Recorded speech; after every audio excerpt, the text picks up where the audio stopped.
मोदी सरकार का बड़ा फैसला। कैबिनेट की मीटिंग में जातिगत जनगणना को मंजूरी। 94 साल बाद पूरे देश में होगी जातिगत जनगणना। केंद्रीय मंत्री अश्विनी वैष्णव बोले, मूल जनगणना के साथ ही जातिगत जनगणना होगी। जनगणना के साथ ही जातियों की गिनती भी। जातिगत जनगणना को लेकर अश्विनी वैष्णव का कांग्रेस पर अटैक। बोले, कांग्रेस ने जातिगत जनगणना का विरोध किया, सिर्फ अपने फायदे के लिए समाज में भ्रम फैलाने वाला सर्वे किया। जातिगत जनगणना के फैसले पर अमित शाह का बड़ा बयान। कहा, यह सामाजिक न्याय के लिए संकल्पित ऐतिहासिक निर्णय, हर वर्ग के अधिकारों के प्रति मजबूत प्रतिबद्धता का संदेश। अमित शाह बोले, कांग्रेस ने दशकों तक सत्ता में रहते हुए जातिगत जनगणना का विरोध किया, जब विपक्ष में आए तो इस पर राजनीति की। बीजेपी के राष्ट्रीय अध्यक्ष जेपी नड्डा बोले, कैबिनेट का निर्णय ऐतिहासिक, पिछड़ों के हक और सम्मान के लिए फैसला। कांग्रेस ने लंबे समय तक सिर्फ वोट बैंक बनाया। कांग्रेस के राष्ट्रीय अध्यक्ष मल्लिकार्जुन खड़गे बोले, जातिगत जनगणना का फैसला सही कदम, हम पहले दिन से इसकी मांग कर रहे हैं। राहुल गांधी ने मुखरता से इसके लिए आवाज उठाई। खड़गे बोले, जनगणना और जातिगत जनगणना का काम पूरी तरह से पारदर्शिता के साथ चालू हो। मोदी सरकार जल्द से जल्द बजट का प्रावधान करे। खड़गे बोले, सामाजिक न्याय की नीति को लागू करने से बच रही थी सरकार। विपक्ष पर समाज को बांटने का झूठा आरोप लगाया। राहुल गांधी ने जातीय जनगणना के फैसले का समर्थन किया। बोले, सरकार बताए कि कब तक जातिगत जनगणना पूरी होगी। अखिलेश यादव ने जातिगत जनगणना को पीडीए और इंडी अलायंस की जीत बताया। बोले, हम सबके सामूहिक दबाव से भाजपा सरकार मजबूरन ये निर्णय लेने को बाध्य हुई। जातिगत जनगणना के ऐलान पर तेजस्वी यादव बोले, ये आरजेडी और समाजवाद की जीत, हमारी पुरानी मांग सरकार ने माना। बहुत पहले इस मांग को लेकर आगे आए थे लालू यादव। तेजस्वी यादव ने जातिगत जनगणना को लेकर उठाए सवाल। कहा, बिहार चुनाव को देखते हुए फैसला लिया गया, बीजेपी अब इसे अपने पक्ष में भुनाएगी।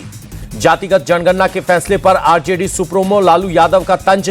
कहा, हमें जातिवादी कहने वालों को जवाब मिला, हम संघियों को हमारे एजेंडे पर नचाते रहेंगे।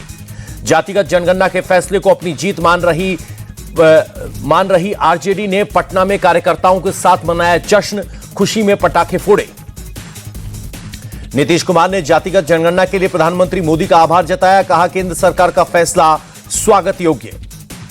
जातिगत जनगणना पर क्रेडिट लेने की होड़। आरजेडी के बाद जेडीयू ने भी अपनी जीत बताया। प्रवक्ता राजीव रंजन बोले, नीतीश कुमार की वजह से जातिगत जनगणना का फैसला हुआ। चुनावी राज्य बिहार में डिप्टी सीएम सम्राट चौधरी ने प्रधानमंत्री मोदी का आभार जताया। कहा, राष्ट्रीय जनगणना के साथ जातियों की गिनती के लिए प्रधानमंत्री का शुक्रिया। केंद्रीय मंत्री और एलजेपी रामविलास के नेता चिराग पासवान बोले, जातिगत जनगणना की मंजूरी महत्वपूर्ण फैसला। आज के निर्णय से विरोधियों को स्पष्ट जवाब मिला। जीतन राम मांझी बोले, जातिगत जनगणना का फैसला ऐतिहासिक, राग अलापने वालों को बड़ा सबक मिला। मोदी की नीयत पर शक करने वाले अब नया पैंतरा अपनाएंगे। जन स्वराज नेता प्रशांत किशोर बोले, सिर्फ जातिगत जनगणना हो जाने से देश में सुधार नहीं होगा, जो निष्कर्ष निकल कर आए उस पर सरकार काम करे। यूपी के डिप्टी सीएम केशव प्रसाद मौर्य बोले, जातिगत जनगणना का फैसला ऐतिहासिक, दशकों से इसका इंतजार था। कांग्रेस और दूसरे दल इस पर सिर्फ राजनीति करते रहे। जातिगत जनगणना के फैसले पर असदुद्दीन ओवैसी ने जताई खुशी। बोले, इसकी सख्त जरूरत थी, लंबे समय से इसकी मांग चल रही थी। मुसलमानों के पिछड़ेपन पर सही डेटा हो। पाकिस्तान से जारी तनाव के बीच प्रधानमंत्री मोदी का रूस दौरा रद्द। 9 मई को मॉस्को में होने वाली विक्ट्री डे परेड में शामिल नहीं होंगे प्रधानमंत्री मोदी। पाकिस्तान पर जवाबी कार्रवाई को लेकर एक्शन मोड में प्रधानमंत्री। Back to back 4 high level meeting. CCS, CCPA, CCEA के बाद केंद्रीय कैबिनेट की हुई बैठक। प्रधानमंत्री मोदी की अध्यक्षता में हुई चारों बैठकें। पहलगाम अटैक के बाद सीसीएस की दूसरी मीटिंग हुई। बैठक में रक्षा मंत्री, गृह मंत्री, विदेश मंत्री रहे मौजूद। वित्त मंत्री निर्मला सीतारमण भी सीसीएस की बैठक में हुई शामिल। एनएसए अजित डोवल भी कैबिनेट कमेटी ऑन सिक्योरिटी की मीटिंग में रहे मौजूद। Back to back 4 high level meeting के बाद प्रधानमंत्री मोदी ने 5वीं बैठक भी की। गृह मंत्री अमित शाह और रक्षा मंत्री राजनाथ सिंह से अलग अलग मिले प्रधानमंत्री। पहलगाम आतंकी हमले पर राहुल गांधी का बड़ा बयान। बोले, आतंकियों को हमले की कीमत चुकानी पड़ेगी। पीएम मोदी को तय करना है कि एक्शन कब हो। पाकिस्तान से तनातनी के बीच अपनी परमाणु नीति को बदल सकता है Bharat. Cabinet committee on security की मीटिंग में नो फर्स्ट यूज पॉलिसी को हटाने पर चर्चा। राष्ट्रीय सुरक्षा सलाहकार बोर्ड का पुनर्गठन। बोर्ड में होंगे 7 मेंबर। पूर्व रॉ चीफ आलोक जोशी होंगे बोर्ड के अध्यक्ष। राष्ट्रीय सुरक्षा सलाहकार बोर्ड में तीनों सेनाओं के एक रिटायर्ड अधिकारी होंगे। 2 रिटायर्ड आईपीएस अधिकारी भी बोर्ड मेंबर होंगे। रिटायर्ड आईएफएस भी बोर्ड में होंगे शामिल। फाइटर जेट रफाल ने रात भर हवाई पेट्रोलिंग की। 4 रफाल ने भारतीय सीमा में रहकर की पेट्रोलिंग।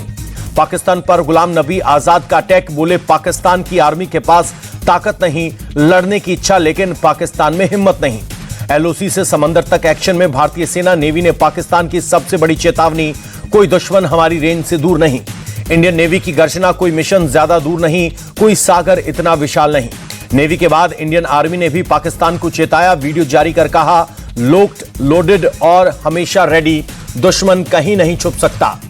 पाकिस्तान की साइबर अटैक की कोशिशों को भारत ने किया फेल। पाकिस्तानी हैकर्स ने भारत में भेजे हैं कई ईमेल। 4 वेबसाइट को हैक करने की कोशिश, पहलगाम की डिटेल रिपोर्ट के नाम से ईमेल। पाकिस्तान का फिर सामने आया टेरर कनेक्शन। भारतीय एजेंसियों ने आतंकियों के फोटो जारी किए। 2024 में एलओसी पर मारे गए 20 पाकिस्तानी आतंकी। अलग अलग जगहों में 23 पाकिस्तानी आतंकी ढेर। आतंकियों के पास से पाकिस्तानी होने के सबूत मिले। बांदीपुरा के हासिन से आतंकियों ने 3 मददगारों को गिरफ्तार किया गया। खुफिया सूचना पर जॉइंट एक्शन, संदिग्ध लोगों के पास से हथियार भी बरामद। अनंतनाग में आतंकियों की तलाश में सर्च ऑपरेशन। सेना, पैरा कमांडो, पुलिस, एसओजी की टीम का जॉइंट ऑपरेशन। पुलवामा, शोपियां, त्राल में भी आतंकियों की तलाश। सीआरपीएफ पुलिस का आतंकियों के मददगारों पर एक्शन। पाकिस्तान बॉर्डर पर एंटी ड्रोन सिस्टम डिप्लॉय करेगी पंजाब सरकार। पाकिस्तान की तरफ से आने वाले ड्रोन को ट्रैक कर नष्ट करेगा सिस्टम। कानपुर में शुभम द्विवेदी के परिवार से मिले बिहार के राज्यपाल आरिफ मोहम्मद खान। कानपुर में शुभम द्विवेदी के परिवार से मिले नेता प्रतिपक्ष राहुल गांधी। घर वालों से मिलकर ढांढस बंधाया। राहुल गांधी से शुभम द्विवेदी की पत्नी बोली, मेरे पति को शहीद का दर्जा मिले। राहुल बोले, आपकी मांग जायज, मैं प्रधानमंत्री को चिट्ठी लिखूंगा। संसद का विशेष सत्र बुलाए जाने की मांग पर केंद्रीय मंत्री अर्जुन राम मेघवाल का बयान, हमें पत्र आया है, इस पर विचार किया जाएगा।